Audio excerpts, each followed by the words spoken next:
Ah, je viens du Congo belge, tiens. Et puis mon tour arrive, j'entre là-dedans. Il y a un juriste devant moi. Allez, racontez votre histoire. Et je commence à raconter. Vous allez trop vite. D'accord, je vais parler un peu plus lentement. Oui, mais vous donnez trop de détails. Eh, monsieur, si vous voulez, j'écris, je vous donne les papiers. Non, c'est moi qui écris. Allez, allez-y. Et vous écrivez. Et quand il a fini, ok, c'est bien, vous pouvez partir, on vous écrira.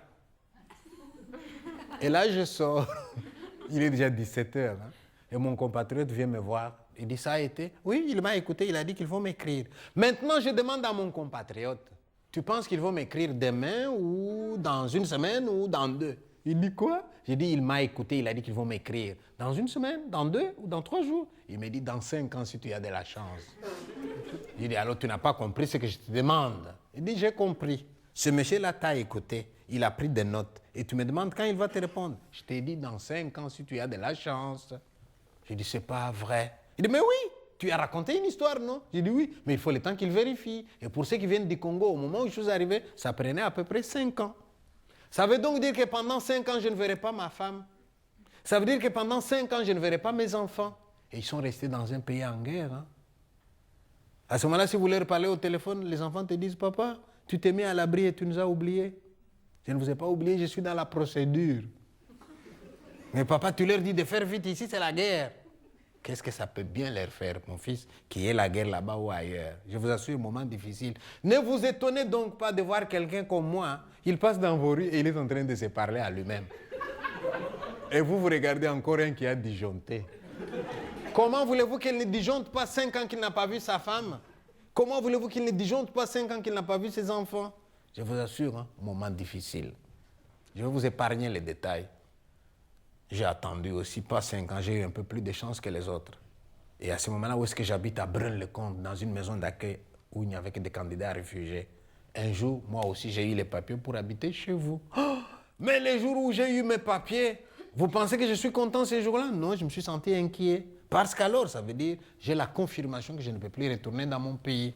1. De 2, j'habitais une maison d'accueil, n'est-ce pas, où il y a des candidats réfugiés. Mais quand on me donne mes papiers, je dois maintenant quitter cette maison d'accueil-là. Et je dois venir dans votre village. Je dois venir dans votre cité, sur la même rue que vous, et vous dire à vous ici présents, poussez-vous là, moi aussi j'arrive, je viens habiter ici. Et vous me demandez pour combien de temps? Non, je m'installe chez vous, nous allons vivre ensemble. Est-ce que nous sommes les bienvenus ou est-ce que nous sommes des intrus? La réponse, nous l'avons quand nous cherchons les maisons à louer. On a regardé dans le journal, on a vu un numéro, et j'appelle, monsieur, oui, vous avez une maison? Oui, oui, oui, je peux venir visiter? Oui, oui, quel jour? Samedi 15h. Samedi 15h, j'arrive tout content. Je sonne, il ouvre. Oh, c'était un noir. Non, monsieur, il n'y a pas de maison ici. Mais c'est marqué appartement à louer. Non, non, attends, je vais enlever. Mais si je repasse là une semaine après, c'est encore appartement à louer. C'est de moi qu'on n'a pas voulu. Alors là, je me pose des questions. Puis, qu'est-ce que tu fais ici? Dans mon pays, tout le monde aurait été content de m'avoir comme voisin. Hein. Là, fini, il n'y a plus personne qui veut m'avoir comme voisin. Ça fait mal, je vous assure. Alors moi, comme je suis têtu, un jour, il y a quelqu'un qui me refuse la maison, je sonne encore. Mais si vous n'avez pas compris, j'ai compris, mais je voudrais vous poser une question. Oui? J'ai dit, monsieur, pourquoi vous nous refusez les maisons? Il me dit, vous voulez que je vous le dise? J'ai dit, oui. C'est vous qui l'aurez voulu. Mais oui, allez-y, monsieur. Et il commence, vous les Noirs. J'ai dit, oui, ça commence bien, hein, nous les Noirs. Il dit, dès qu'on donne la maison à un, demain, il y en a 10 dedans. J'ai dit, c'est la solidarité africaine. Tiens, vous n'avez jamais entendu parler? Mais dit, vous les Noirs, vous faites trop de bruit. Les calmes des gens, vous ne savez pas respecter. Je dis, c'est pas du bruit, c'est de l'animation.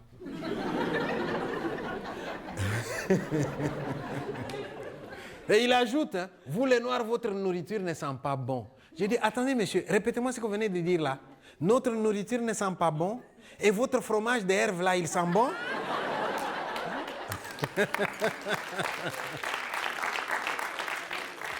Et les Européens, vous êtes des malins, vous. Hein? Quand c'est la nourriture des autres, ça sent mauvais. Mais quand c'est votre fromage qui sent mauvais, vous savez comment vous dites ici? Ah, il est fort, hein, ce fromage. Hein? Il est fort, il ne sent pas mauvais. Il est fort.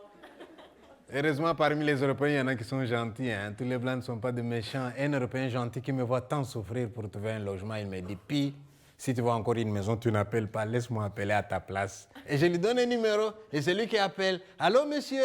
Oui.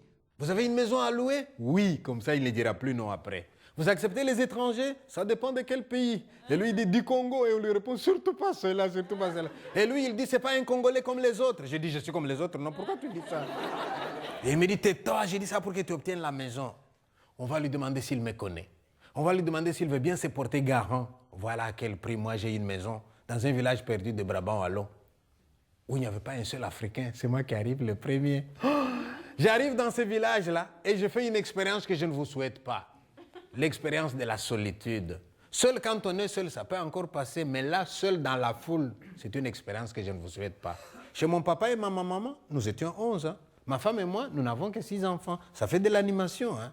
Et là, on me dit, c'est là chez vous. J'entre chez moi et je suis tout seul. Et vous savez bien comment ça se passe chez vous. Hein. Chacun chez lui. Et j'entre là-dedans, je dis, moi, je vais déprimer tout seul ici. Ah non, ça ne va pas se passer comme ça. Dès le premier jour, j'ai posé un geste fort dans le village. Vous savez ce que j'ai fait? J'ai dit, moi, je ne déprime pas là-dedans. J'ai pris ma chaise. Je suis allé dehors, en dessous d'un arbre dans le village, et je me suis installé. Et vous savez à quoi je m'attendais? À ce que les voisins qui m'auraient vu, qu'ils viennent aux nouvelles. Il y a un nouveau venu dans le village qui vient me dire bonjour, tiens. Et j'ai attendu. 5 minutes en dessous de l'arbre. 10 minutes en dessous de l'arbre. 15 minutes en dessous de l'arbre. Personne n'est venu. Je me suis secoué et puis t'es pas en Afrique. Hein. En Europe, c'est chacun chez lui. Hein, vous êtes terribles, hein, vous les Européens. Surtout si vous avez marqué propriété privée, n'entrez pas. Il n'y a personne qui vient. Hein. Mais allez marquer comme ça en Afrique, propriété privée, n'entrez pas. C'est comme si tu les invitais. Qu'est-ce qu'ils les mijotent? Qu'est-ce qu'ils les mijotent? Qu'est-ce qu'ils fait?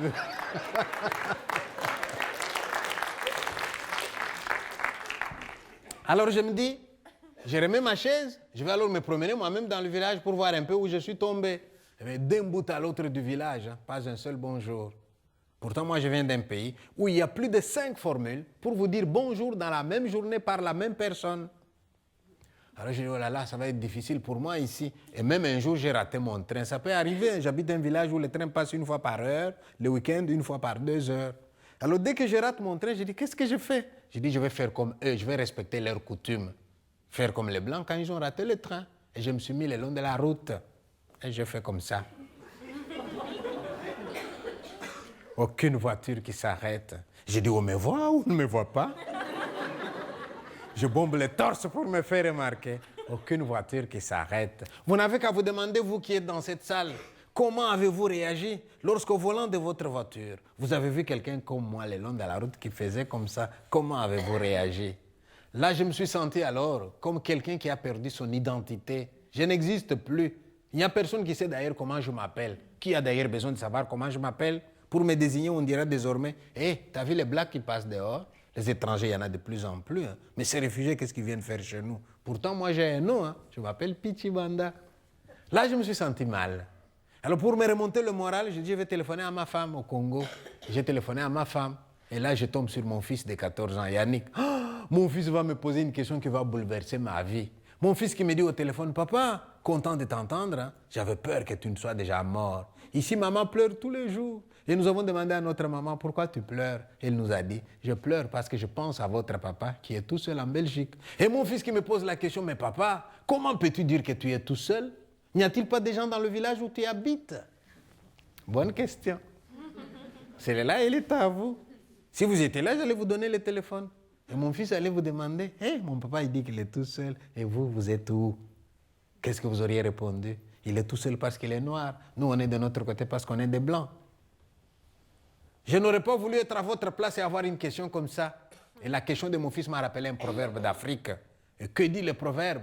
Le proverbe dit, c'est celui qui a froid qui va vers le feu pour se réchauffer. Ça, vous comprenez difficilement ici. On vous a tellement inventé des trucs, quel que soit l'endroit où vous êtes dans la piste, la chaleur vient vous trouver où vous êtes. Mais ceux qui n'ont pas ça, ils mettent un feu au milieu. Tu as froid, quitte ton coin, viens te réchauffer. Tu restes dans ton coin, c'est toi qui vas avoir froid. Hein? Et moi, je me dis, qui a froid en ce moment? C'est moi. Qui a le feu? Vous, les Européens. Ils ne sont pas venus vers moi. Moi, je vais alors aller vers eux. Et j'ai fait une deuxième expérience dans le village qui a confirmé ma folie. Vous savez ce que j'ai fait? J'ai choisi une rue au hasard dans mon village. Et je suis allé.